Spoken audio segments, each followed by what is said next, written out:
Welcome to the Emerging Startup Series at the Coffee Corner Show powered by the Emerging India Forum, TIF, and a tech partner, Prime Infotech Solution. Theme is Simplifying Tax, Amplifying Tech, the journey of J, the app. In the fast changing world of startups, the intersection of law, tax, and technology is often overlooked, but not by N V Raman. As a founder and chief content creator of J, the app, Raman is reimagining how indirect tax knowledge is shared, making it simpler, more accessible, and collaborative for professionals across India. With a rich career spanning top firms like Deloitte, PwC, Grant Thornton, and BDO before venturing into entrepreneurship, he blends sharp legal expertise with entrepreneurial activity. Today, on this episode, we sit down with Raman to talk about building the J, the app, decoding tax through tech, and of course, the man behind the profession. And we also come to know Raman as a person. So, welcome, Raman. Today's Navratri, and we'll be celebrating the Dasera. So, it's a celebration at the Coffee Con with you. So, welcome. Absolutely happy and delighted to be on the show. Thank you so much for having me, and a big happy puja to you as well. Yeah. So let me explain you. There'll be three rounds, Raman. Professional journey, personal journey, and a surprise rapid fire round where you'll be in the hot seat, like your coffee with Karan, and your inspiration AI in the corporate world. So Okay. let's begin. Strengthen Line Ivarani, host at Coffee Con Legal Tech Evangelist at Prime Infotech Solution, author of 15 books. We help law firms copy legal startup, SMEs, world-class technology, software licensing, and tech training solutions. So my first question, Raman, you have had a long career with global giants before starting J, the app. What was the turning point that pushed you into entrepreneurship, being a startup founder, and how has experience been till date? Okay. Uh, if you look at the journey, it happened over a period of time in terms of setting up J the app. It was definitely not a call taken overnight. It was an itch that happened over a period of time. On many occasions, if you look at it, anything relating to taxes are kept within the fiefdom of a small set of people or with the accessibility as long as it is a high paid seminar or a conclave for CFOs sponsored by somebody. Or, of course, as long as there is an engagement letter based on commercials is available, it is very much available both in terms of tax strategy and even for matters relating to compliance. The itch has been there for a long time to actually take it to the masses and not restrict it only to a particular class. And over a period of time, the slow burn finally took shape and J the app was conceived. Wow. So let's dive deep in conversation. Let's build up the conversation. What's the story behind naming of J the app? Then, for our viewers out there, give us walk tour of J the app, and you have blended tax and technology beautiful in your app. We found that. Thank you. Thank you so much for that. So let's talk about the naming part of it first. J the app stands for just IDT because that was the initial thought process to take indirect tax matters across the folks.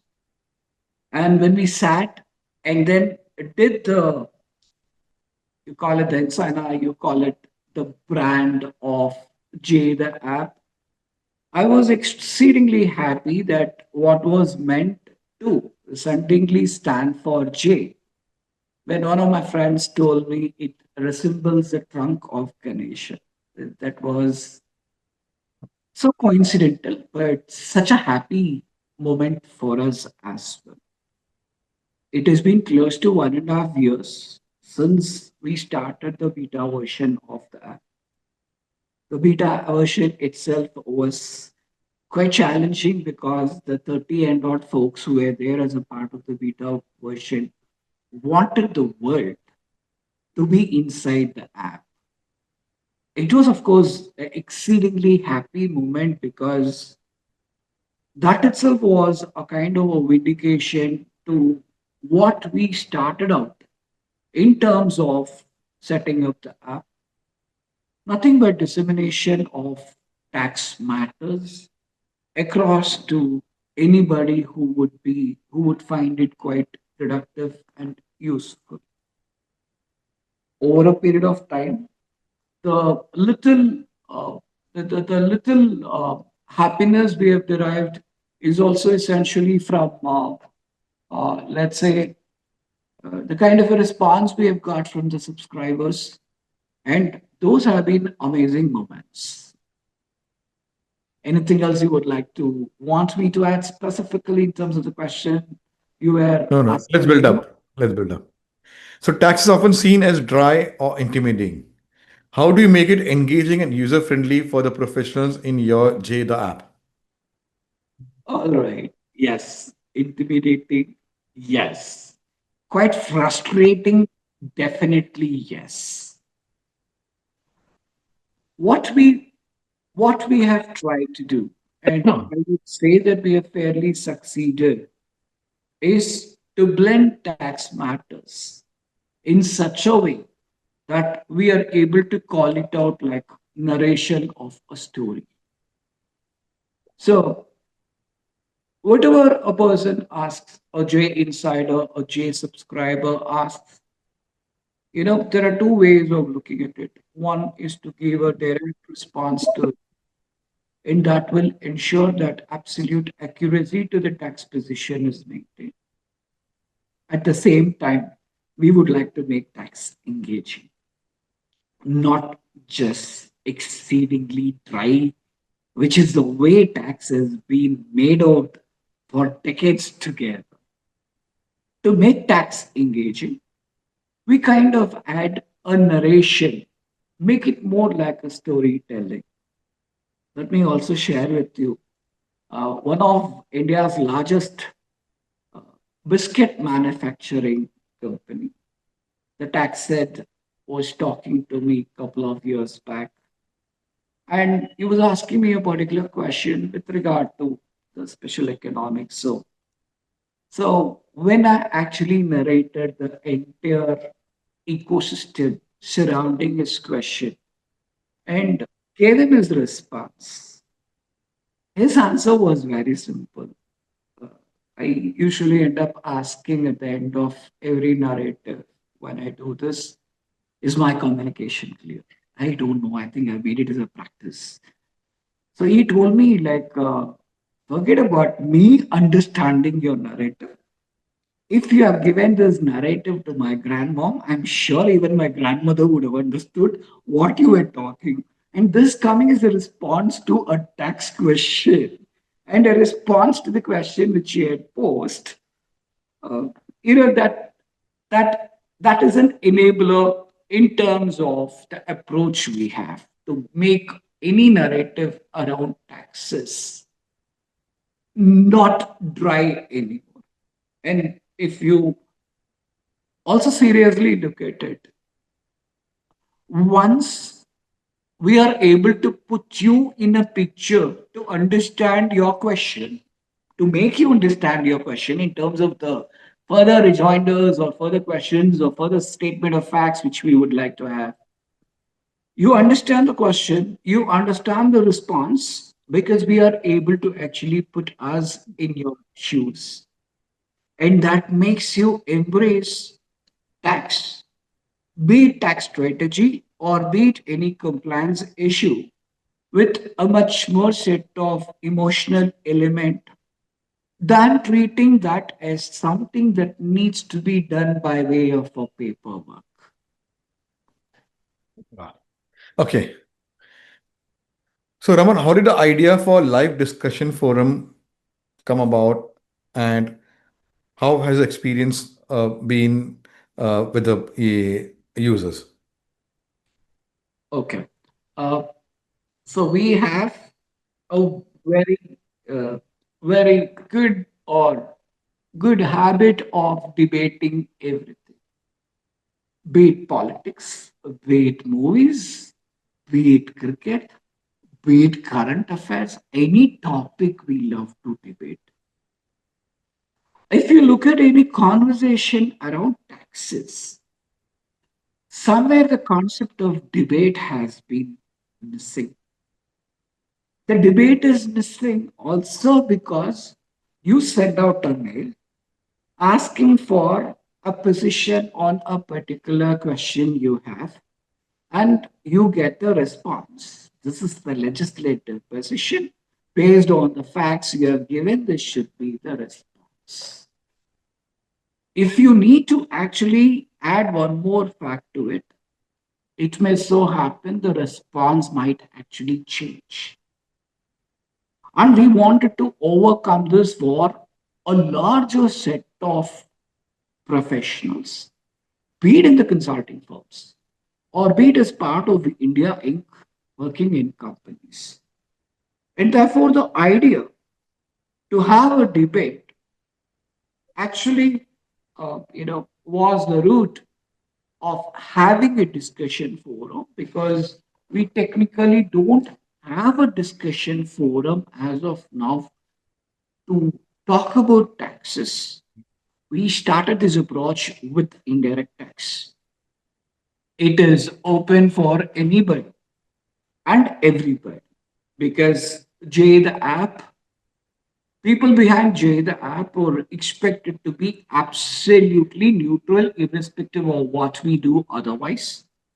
So if you look at it, if there is going to be a question that comes in from a company, consultant A, who is a J insider, we call the J subscribers as J insiders. A person from company A may choose to respond. A person from a consulting firm B may choose to respond. Now, if a company finds, let's say, three or four consistent responses from you to be actually very good, there is an enabling provision in the app itself for these two people actually to kind of take it off the grid and for the consulting firm to be engaged for a larger work by the company if they choose to agree. So this is basically, the background behind a discussion forum. It is also equally important. On a very lighter note, I've had quite a bit of calls coming to me at 10:30, 11 in the night. If you look at it, probably, the manager or the boss of somebody who is working in a company or even a consulting firm for that matter may end up wanting a note, maybe a two-pager or one-pager note. And as it goes with the bosses, they say, take your time, give it to me, to be sitting in my inbox first thing in the morning. And they're conveyed this at 10 o'clock, 10:30. And, a Google search might be a very lonely affair at 10:30 in the night. And more than a Google search, even if you're going to reach out to ChatGPT, you're not very sure, you're not very comfortable how relevant and how correct the answers may be. Because at the end of the day, whatever answers are inputted by different people are the answers which are thrown out either by a Google search or by ChatGPT. And the idea was actually to have a live forum wherein questions would be responded to as soon as possible. And therefore, if you are a person where your boss has asked for something tomorrow morning, the first thing, it will enable you to get on the live discussion forum and ask your questions away. This is equally applicable, let us say, to a freshly joined associate as much as it is applicable to a CFO or a tax head of a company. So there we go. That's basically the core idea of having engaging live discussion forum, which is not there at this point of time in any space beyond the app which can be consumed by anybody who opts for a subscription. And without getting into the commercials of the subscription, it costs just about 1,500 and less. And annual at that. Ah, okay, so let's go to the vision. Uh, uh, what's next for J the app? Do you see it expanding beyond taxation into other areas of professional knowledge in the coming years? Okay. Uh, we normally have a saying, keep your cards close to your chest before it is implemented. But now that you have actually put across that question, let me see how much of a honest answer I can give. Our idea is starting from either the upcoming new year, Jan 2026 first, or max by Pongal of 2026. The idea is to broad base the app so as to include direct taxes and regulatory matters as well. Probably by Diwali of 2026, we are also planning to launch a learning and development module as part of the app itself. So, whatever I'm talking about in terms of, I wouldn't go call it a vision statement.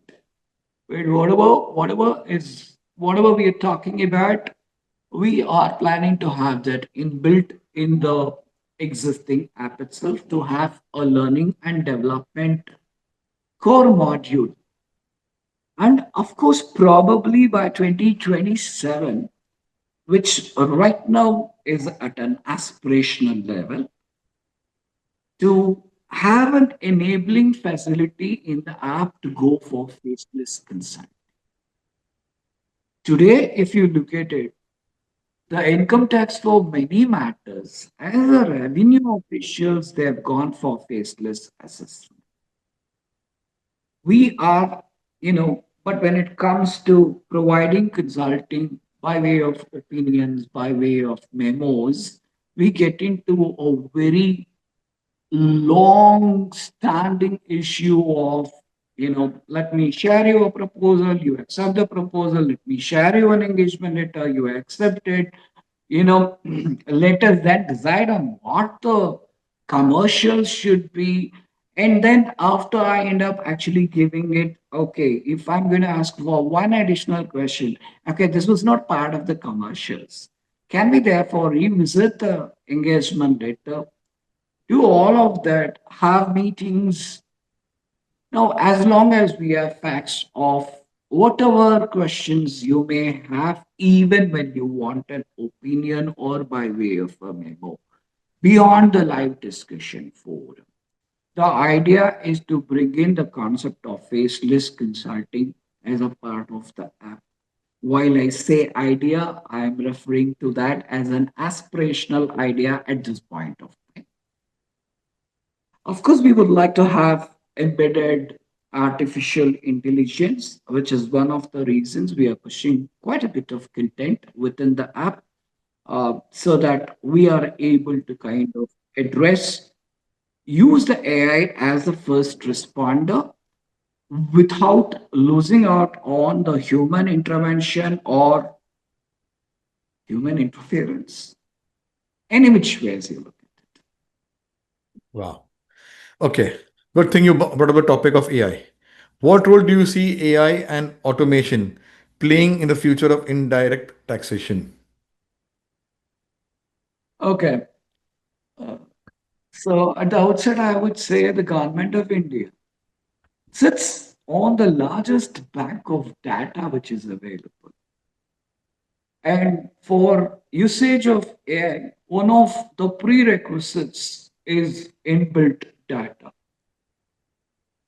I would not be really surprised if within the next year or so, the revenue offices are nothing but algorithms which automatically, as a first responder, ask the question to companies, be it in income tax, it can even be in GST for that matter. Compare your GSTR1 and your 3B.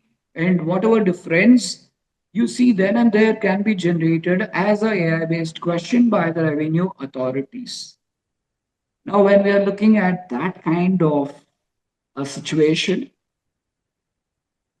it's been quite some time we decided to embrace AI with a full sense of happiness.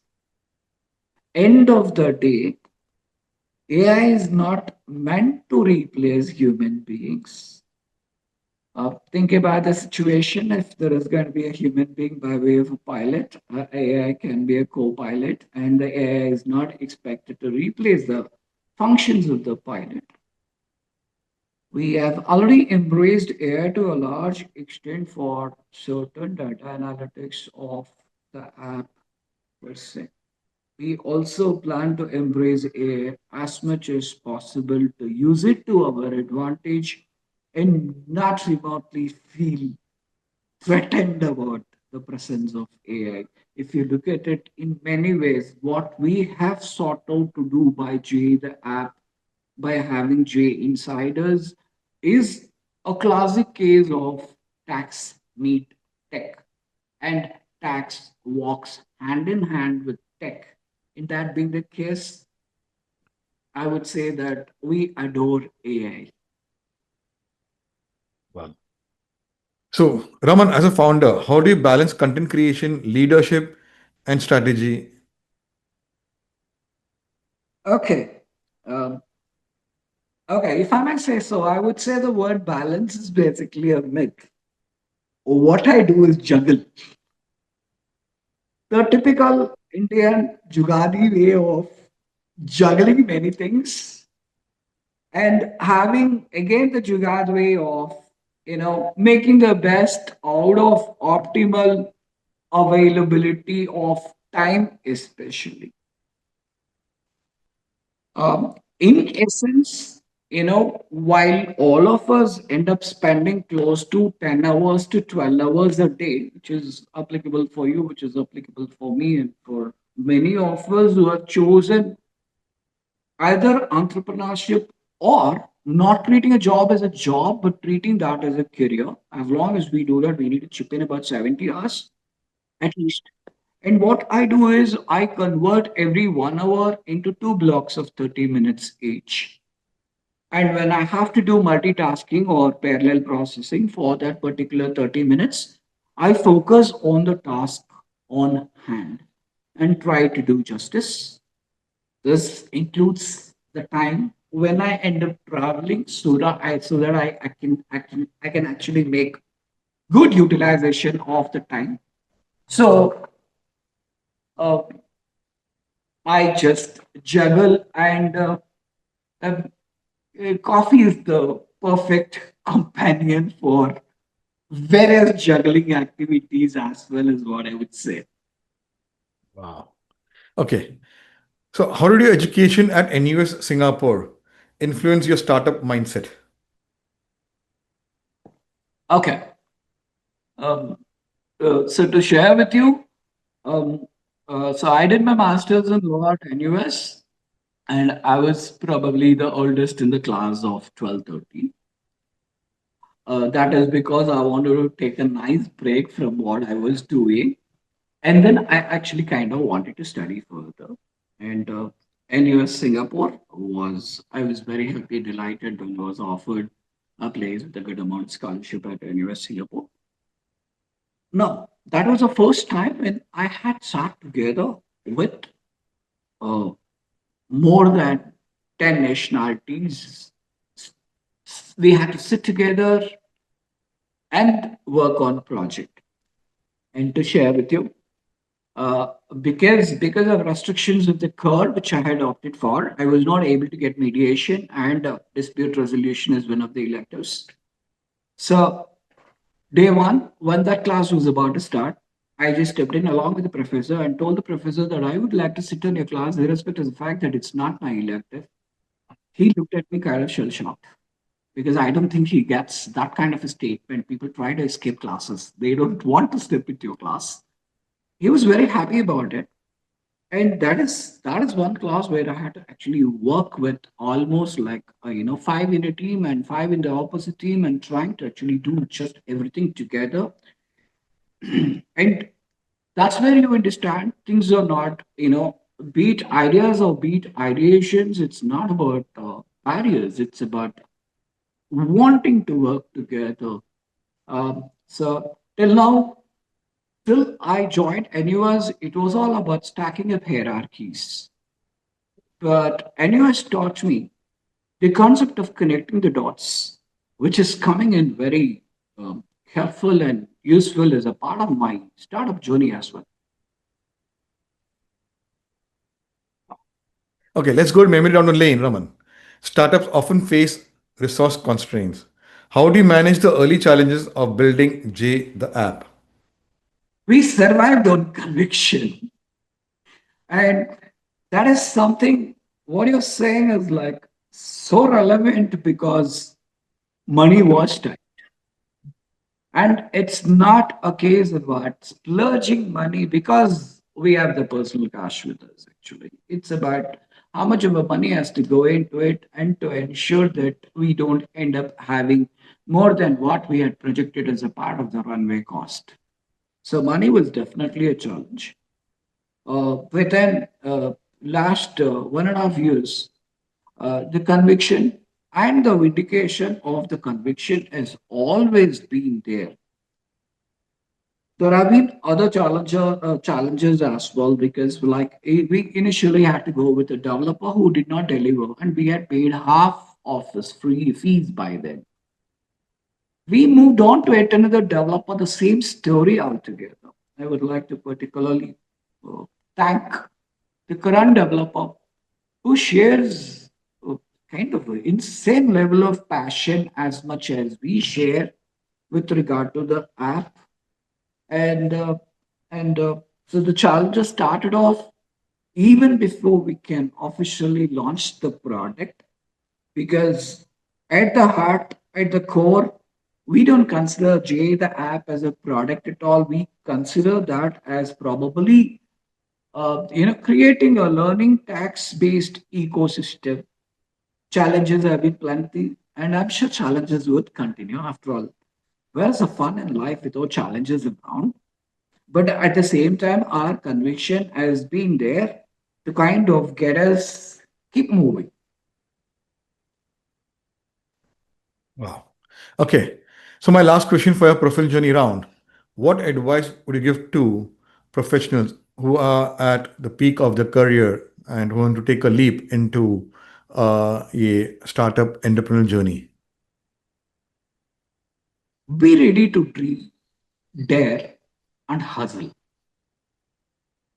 Dream stands to be much bigger than what we are or what we can be. That is when dream comes into place.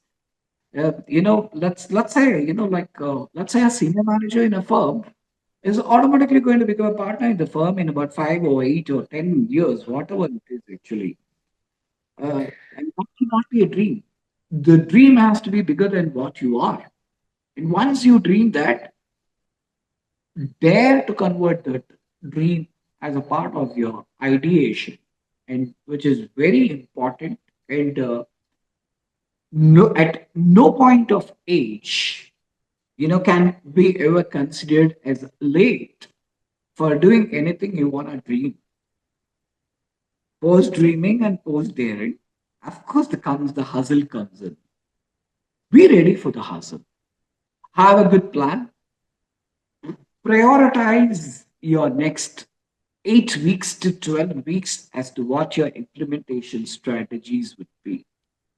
And if you have achieved at least 80% of it in terms of your prioritization and implementation, feel free to actually pat yourself on the back. At the same time, be at it. Be it dreaming, the dream, dare, hustle part of it, any of the three components cannot be done within the confines of a comfort zone. Even when you think, I would say, don't think out of the box. I would say, get out of the box and think. And that would place you in a good stead if you choose entrepreneurship as a part of your journey.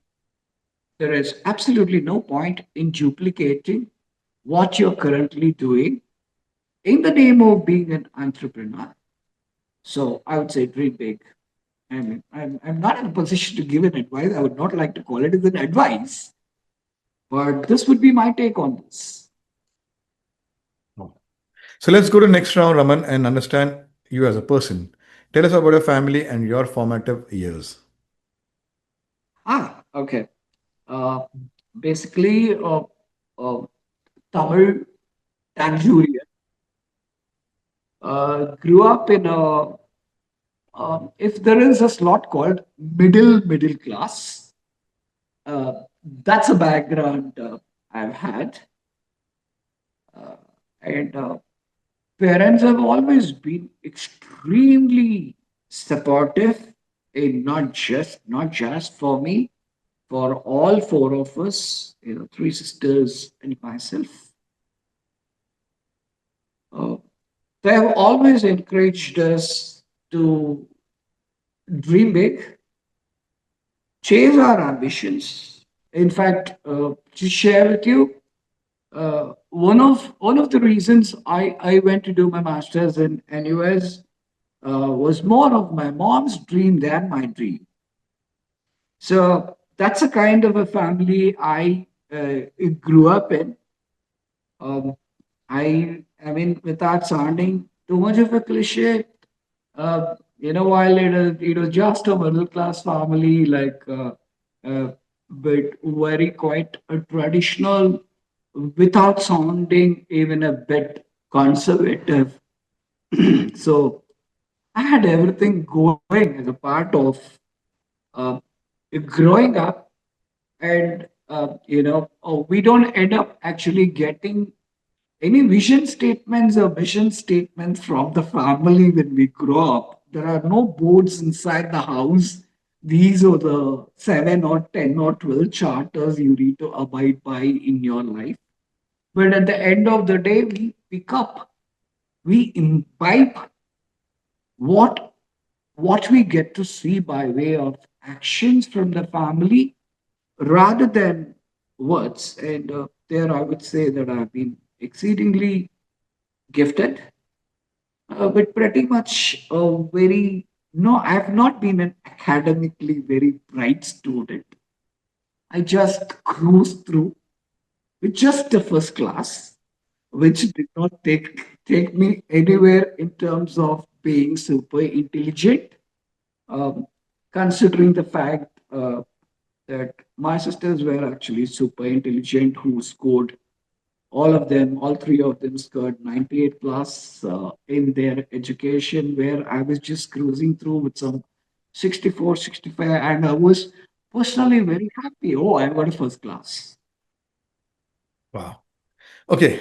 So, which is that hobby or interest which helps you to unwind over the weekend? Ah, okay. I don't have a weekend to speak of. You know, startup founder, uh, if I'm going to take weekend out to pursue a hobby, that takes my 24 hours off the charts being a startup founder. But what I do is I keep my Sunday mornings free for myself. Uh, I just want to take a break. I order for a cup of coffee. I mean, like for as many, uh, for people who treat coffee as a beverage, for me, coffee is actually a food. I can technically survive on a cup of coffee. Of course, when I end up traveling, again, that is a time where I would really like to have my time or personal time. And therefore, rather than taking a flight where it is possible, I take a train or a bus and I catch up with all my Netflix time and prime time at that point of time. And I do get to read books, mostly fiction. not a great fan of nonfiction to speak of. But then at the Okay. end of the day, when we understand what our priorities are, what our rhythm is all about, I think we are good to go with the rhythm we maintain. Uh, and therefore, I've not really had time to actually dabble in a hobby because I keep my life pretty much interesting 24 by 7 by 365. Wow. So, which is that recent fiction book you have read, and what were the key takeaways from that book? Uh, Maybe my all time favorite is Godfather. The recent one which I have come across is Secret of Secrets by Dan Brown. Wow. It's an amazing book. The key takeaway is the concept of understanding noetic science. And I'm not even sure if I'm pronouncing it right, uh, which talks about human consciousness. It's a pure fiction, okay? But the takeaway is Wow. noetic science there, which talks about human awareness or human consciousness, which happens even before we talk or even before we action out something. So much so, one of the characters says that there is a research study that says human awareness is not, consciousness is not restricted to this. It has an innate ability to understand what your next question would be. So it was Wow. a mind blowing concept. And all the more amazing because it's wrapped up as part of a fiction. Hmm. Wow. Okay. Uh, if your friend were to describe you in 3 words, what would it be? 3 words. Hmm. A tax lawyer and a good storyteller, the great Indian hustler, Wow. Okay. What legacy would you like to leave behind? a very good human being. Nothing more, nothing less. Wow. So my last one is a googly one. Describe Raman in one line. Again, a tax lawyer who is a good Now, storyteller. that was from your friend's point of view. Now this is your point of view. Okay. An amazing human being. If I may say it at the cost of sounding exceedingly narcissistic. Okay. So let's put in the hot seat, Raman. Your Yes. go-to comfort food. Two, in fact, as I mentioned, filter coffee and any given day, a diluted curd rice with potato curry. Wow. Your favorite color. Blue, Wow. Your dream travel place. team travel place, like as in the past or to be done. Which place you want to? It's a dream travel place you have not visited, or your it's in your wish list, It's the or bucket you have list. visited. Out Or you of want the to visit bucket again? Huh? where I have visited, I have to visit again. Yeah, it can be anything. Your dream. I would like to visit Kashi again. So Wow. I've gone there for a ritual, but then I found the place so alive and kicking that I've not seen any other city anywhere in the world which can even remotely be equated to that place. And more specifically in Kashi, I would like to actually see the Ganga Aarti, uh, maybe on a monsoon time.